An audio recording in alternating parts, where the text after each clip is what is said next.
Morning in the suburbs of Laredo, Texas. Soft sunlight slips through white curtains, spilling over a bedroom warm with the smell of coffee and the laughter of children.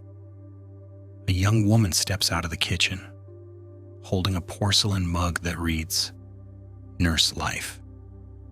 She smiles, straightens the shirt of her son, who's getting ready for school. That woman is Maria Munoz, a 31-year-old nurse anesthetist, mother of 2. To the neighbors, she's the picture of devotion, always smiling, gentle, and full of energy. Her life seems surrounded by light, the light of love, of work, of a little home where every morning begins with the words, "Good morning, Mommy." The man sitting at the dining table, absorbed in his newspaper, is Joel Pellet, a surgeon, her husband. He is 11 years older than she is, calm, intellectual, once the pride of the hospital where he worked. In everyone's eyes, Joel is the ideal husband, steady, educated, and devoted to his family. Their love story began more than a decade earlier in Puerto Rico. Maria was a nursing student then, and Joel was a resident physician. They met during a night shift when both helped a patient through a critical moment. From that professional teamwork, an emotional bond formed, quiet but strong. 2 years later, they married, then moved to Texas to start a new life, a beginning full of hope. In a land far from home, they worked, studied more, and saved every dollar to buy their first house. Maria often told friends, "Joel is a gift from God to me." She believed in the marriage, in the home they had built together with effort and simple dreams. They had 2 children, Alejandro and Valentina. Both were Maria's pride. She chose to take a break from work to stay home with the kids, while Joel continued to pursue his career. On ordinary days, the house was always filled with laughter and little footsteps running around. From the outside, it was a perfect picture. A successful husband, a gentle wife, and 2 healthy, happy children. There are houses that look like heaven at first glance, but deep inside, there's a storm only those inside can hear. She still smiled, still cooked, still took the kids to school every morning. And in those eyes, there was still an absolute belief that happiness could be kept if one was patient enough. Maria and Joel's love at this time was still the light in that small home. A gentle light, seemingly enduring. But any light will dim when people forget how to tend it. Love doesn't die in a day. It quietly fades in the spaces between long silences. After many years of marriage, as the children grew, Maria realized the husband who had once been her steady shoulder was becoming a stranger. Joel began to change, no longer the simple man in a wrinkled set of scrubs, but a new image. Polished, meticulous, a bit arrogant. He worked out regularly, bought expensive cologne, changed his hairstyle and clothing style. He took more photos, often posting gym shots, showing off muscles with vague captions. Not everyone understands my journey. To outsiders, it was just a self-refreshing phase. But to Maria, it signaled something bigger, a distance she didn't know how to bridge. She didn't ask, didn't cry. She chose silence. Maria always believed that if she was forgiving enough, patient enough, the marriage could be saved. But silence sometimes is exactly what feeds the distance. A close friend, Adriana, once recalled, Maria never spoke ill of her husband, no matter what. She would only say, "Joel is tired." But her eyes were always sad. In her journal, Maria began to write more. At first, it was scattered notes about the kids and work, but gradually the writing grew heavier. "I'm afraid of the evenings. when we sit next to each other and it feels like you're in another world. Maybe our love is disappearing, not because of someone else, but because we've stopped finding each other. During that time, Joel had entered a new relationship. The woman's name was Janet Arredondo, a young nurse who worked with him in surgery. She knew Maria, had even had lunch with her in the hospital cafeteria. But between long shifts, small messages, and accidental meetups, Joel and Janet crossed the line. In 2018, while Maria was on maternity leave after giving birth to Valentina, Joel traveled to Europe with Janet. Maria didn't know right away, but when she found out, she didn't make a scene. She chose to forgive, or at least tried to. She believed that if the family could be kept together, all wounds would eventually heal. But that wound didn't heal, it spread. Love, when betrayed, doesn't die immediately. It survives by habit and slowly turns into a painful silence. Maria began to lose sleep and took sedatives as prescribed. She wasn't addicted. She just wanted her mind to feel less tired. She still went to church every weekend, still took the kids to the park, still smiled when neighbors praised her as a wonderful mother. But in her journal she wrote, "I've tried so hard I no longer recognize myself.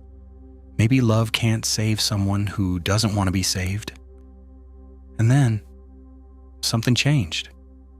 Amid those sad lines, another voice appeared, steadier, brighter. She began to talk about retaking her nursing certification, about returning to work, about the future for her 2 children. She no longer waited for Joel. Maria was ready to step out of his shadow with a new kind of love for herself. In the mirror, she saw herself again. No longer the wife afraid of losing her husband, but the mother learning not to lose herself. But that light of freedom, just starting to flicker, was extinguished faster than she imagined. Only a few weeks later, Maria Munoz would become the victim of a meticulously staged accident. A case people at first thought was suicide, until the first puncture marks were found.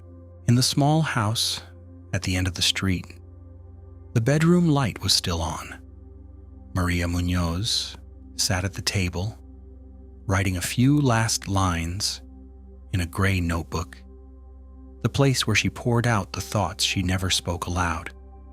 She wrote about her 2 children, about work, about returning to the hospital in the fall. Under the warm lamp, her handwriting trembled slightly, like the hand of someone learning how to begin again after being hurt. She didn't know that in just a few hours all those plans would stop. Right in this room. Around midnight, a car stopped out front. Joel Pellet stepped out, still in scrubs that smelled of antiseptic. He said he wanted to see Maria just to talk, to end things peacefully. She hesitated for a moment, then opened the door. That man had been her husband, the father of the 2 children sleeping upstairs. Maria still believed that just this once, they could talk like 2 people who had once loved each other. It was the last time she would see him while her heart still beat. A few minutes later, 911 received an emergency call. A male voice, slightly trembling, urgent. "My wife. She's not breathing. I think she took pills." 10 minutes later, an ambulance and police cars arrived. The door flew open. Joel stood there, unnervingly calm, his face pale, but his voice steady. He led them up the stairs, pointed to the lit room. Maria lay on the floor, her body still warm, no signs of struggle, no pulse. Joel said he had tried to resuscitate her for 20 minutes to no avail. The room was clean, orderly. On the table, a nearly full pill bottle. No water glass, no empty container. No signs of overdose. A medic shook their head slightly. If this was suicide, why was everything so tidy, so quiet? In the next room, Alejandro and Valentina were still sound asleep. The innocent sleep of two children unaware their mother had just left this world.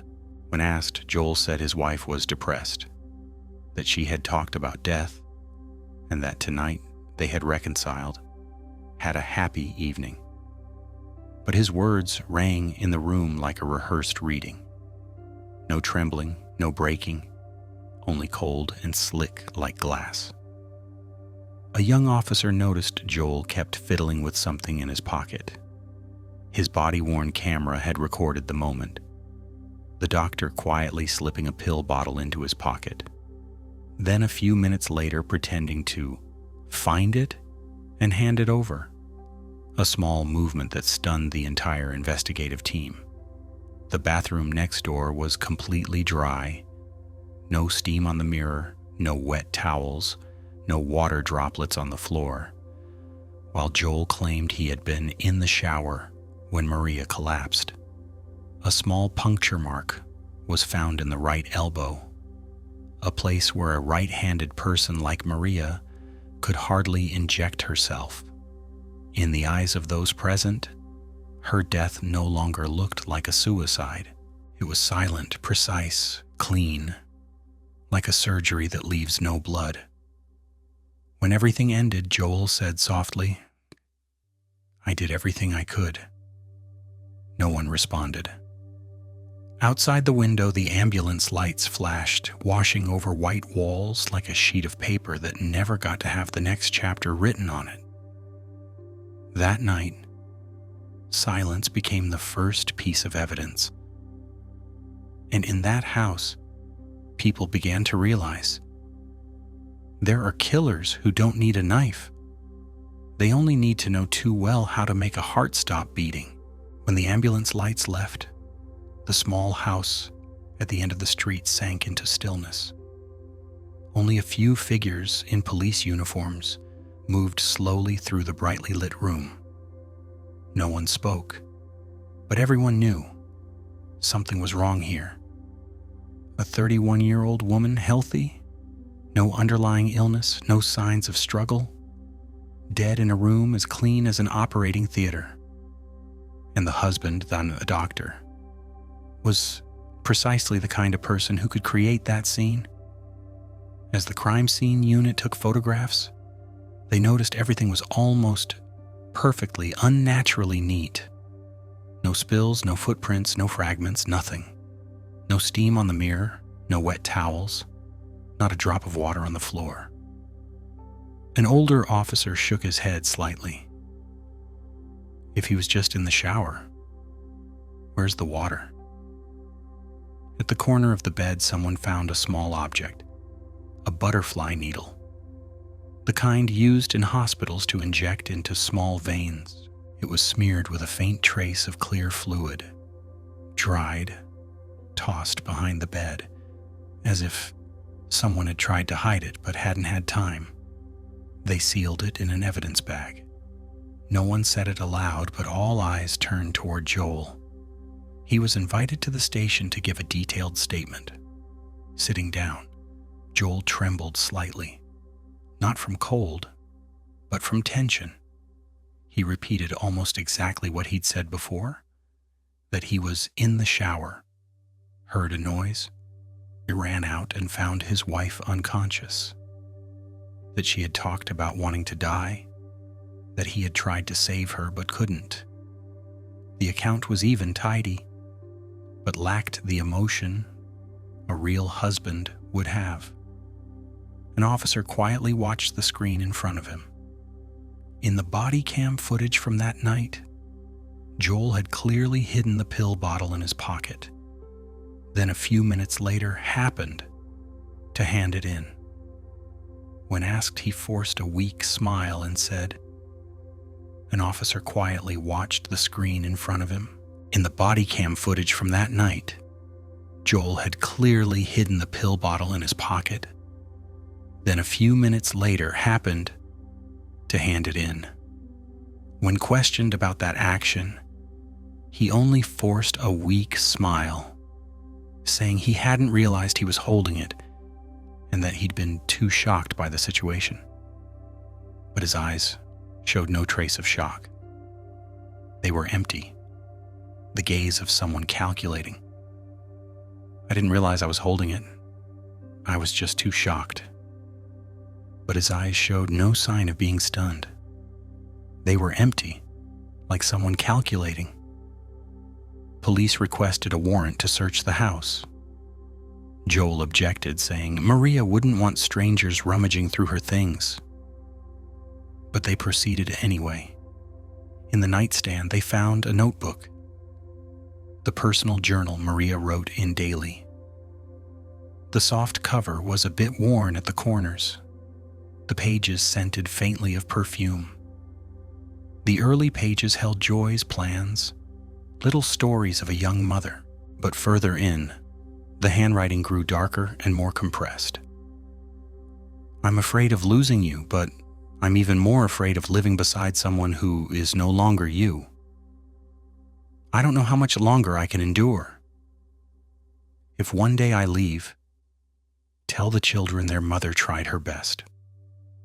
The room fell silent as that part was read. No one believed that someone writing of hope, of plans to return to work, would choose to end things like this. Instead, they saw fear there. The fear of being left, of being hurt, and perhaps of being killed. As investigators examined the scene, another small detail was noted. The puncture mark at the right elbow perfectly matched the size of the butterfly needle they had just found, and the type of medication used with such a needle.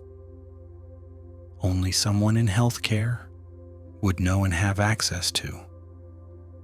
When everything was bagged, sealed, and taken away, the commander spoke in a low, gravelly voice that seemed to match the heavy air in the room. He assessed that if Joel truly caused the death, this wasn't a crime of sudden rage, but the act of someone who knew exactly how life stops. When everything was packed, sealed, and taken away, the commander spoke slowly, his voice hoarse, like the air in the room itself. If he really did it, this wasn't a crime of anger. It was the crime of someone who knows exactly how death happens. Outside, dawn was near. A quiet sunrise slipped through the window, falling on the bed where Maria once slept. No one said another word. But from that moment, suspicion was no longer just a feeling. It became the official direction of the investigation. In the small room where Maria used to write, investigators opened the notebook she left behind. The paper had yellowed. The last pages were blurred by dried tears. There were no lines about death, only scattered thoughts of someone trying to find herself again. She wrote about her son, about little Valentina, about sleepless nights worrying over their future. She said she had forgiven Joel, though she no longer felt safe around him. She never wrote that she wanted to leave. Instead, she wrote as a woman learning to breathe again amid loneliness. Those journal pages were like a final testimony, speaking for what Maria couldn't say aloud. Among them were lines written weeks before she died. I'm learning to let go. Not because I no longer love, but because I've realized love cannot save someone who no longer wants to be saved. She wrote that she would return to the hospital, retake her certification, and wanted to spend more time with her children. The tone was calm, steady, of someone living, not preparing to depart the world. When the police finished reading, none believed this woman had killed herself. Every line, every thought pointed toward life, toward her children, toward a new journey she hadn't yet begun. The next morning, Adriana, the neighbor and Maria's closest friend, was invited in to give a statement. She said that when she heard the sirens that night, she knew something terrible had happened. Maria is strong, she said. She cried, she had weak moments, but she never gave up. I knew she was getting ready to start over. Adriana added that Maria and Joel had been separated for nearly 6 months. He still came by to see the kids, but every visit made the house feel heavy. Maria tried to stay calm, but after he left, she would often sit very still for a long time, saying nothing. According to Adriana, about 2 years earlier, Joel had completely changed. He lost weight, hit the gym, dressed fashionably, and behaved in ways that worried Maria. He got easily angry, sometimes slamming his hand on the table over a small comment. Maria didn't want anyone to know, afraid of hurting her husband's reputation. To Adriana, the strangest thing was how Joel seemed to enjoy living 2 parallel lives. A model father, a model doctor, and another man the moment he left the house. That man's name was Janet Arredondo. When police first heard the name, they assumed she was just a co-worker. But messages, trips, and hotel bills they found on Joel's phone told a different story. Janet, a young nurse at the same hospital, had traveled with him to Spain, exactly when Maria was at home caring for a small child. She knew Joel was married. She had even met Maria at the hospital, but she still believed their love was real. In an email to a friend, Maria wrote, "I'm not jealous anymore. I just feel pity for that woman, because she doesn't know that the man she loves will kill the soul of anyone who stands beside him." Those lines now echoed like a prophecy. When the investigator closed the notebook, afternoon light slipped through the window and fell on a small photo of Maria with her 2 children. The smile in that picture seemed to brighten the room, but also made it colder than ever. Someone spoke softly, almost afraid to break the silence. "Perhaps this journal is what saved her from being forgotten." From here, the investigation no longer stopped at suspicion. They had reason to believe. Maria Munoz did not die of depression. She died because of her trust. Time passed quietly. The house where Maria Munoz had lived was now closed up, only the white curtains stirring slightly when the wind passed by. In the lab at the Texas Department of Public Safety, the test tubes bearing her case number sat in a refrigerator, awaiting the final results.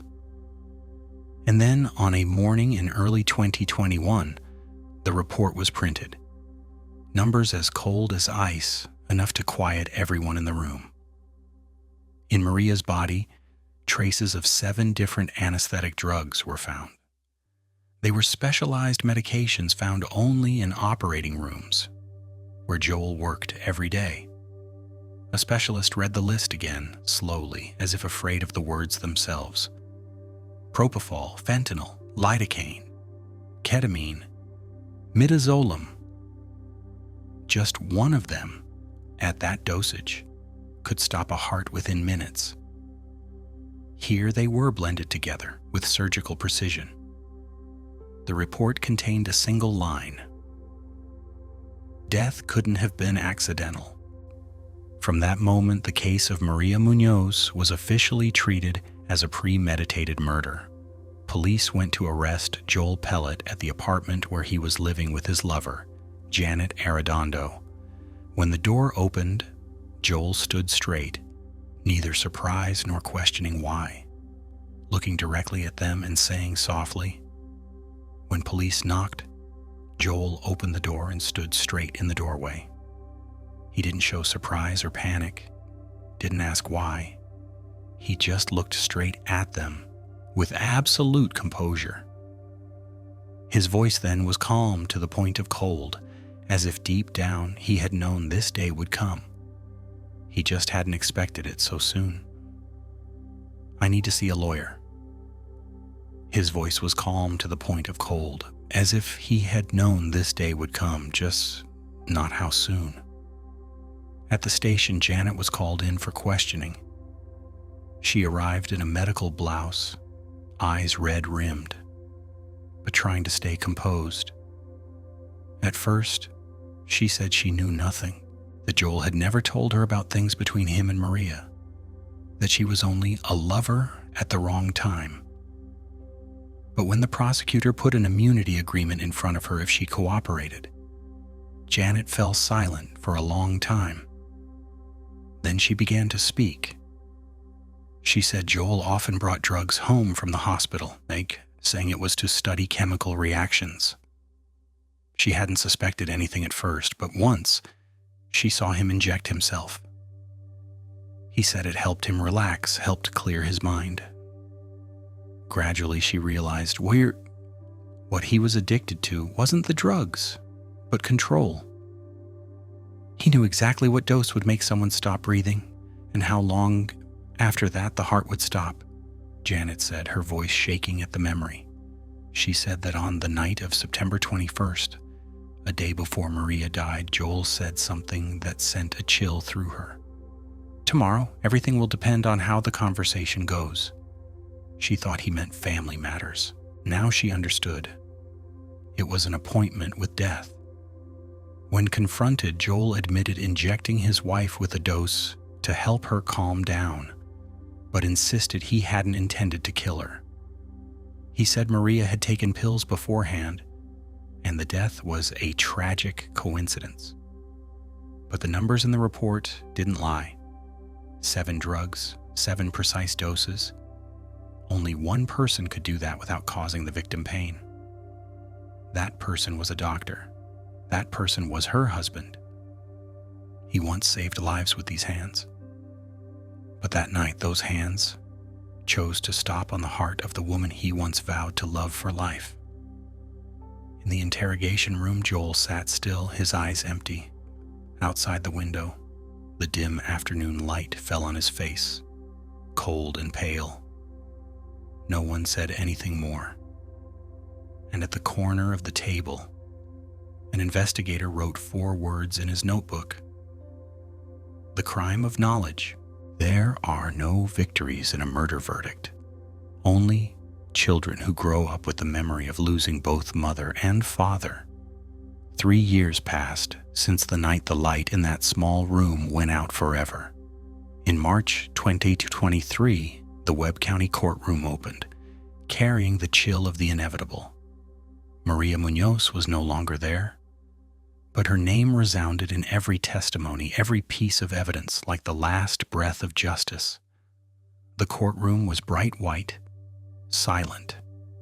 In the front row, Maria's 2 children sat beside relatives, their small hands clasped tightly together. Before them, the man who had been a doctor, a husband, sat with his head bowed. No more white coat, no more confidence from old photos. Only a weary face, as if he had aged decades in prison. The trial unfolded quietly. The prosecutor presented familiar evidence: the pill bottle, the syringe, the toxicology report, and the body cam video. The moment Joel hid the pill bottle in his pocket, no one breathed loudly. The first witness was Janet Arredondo. She stepped to the stand, small in stature, voice trembling but clear. She spoke of the night before Maria died, of Joel's words. Tomorrow everything will depend on how the conversation goes. She said she had loved, had believed, had been blind. Her voice grew smaller, then broke into silence. No one in the room spoke. They did not look at her as a criminal, but as a piece of a tragedy everyone had in some way helped create. When it was Joel's turn, he stood slowly, eyes to the floor. His voice was hoarse, low, emotionless. He said he had only wanted to help his wife calm down, that he hadn't meant to kill her, that it was all a mistake.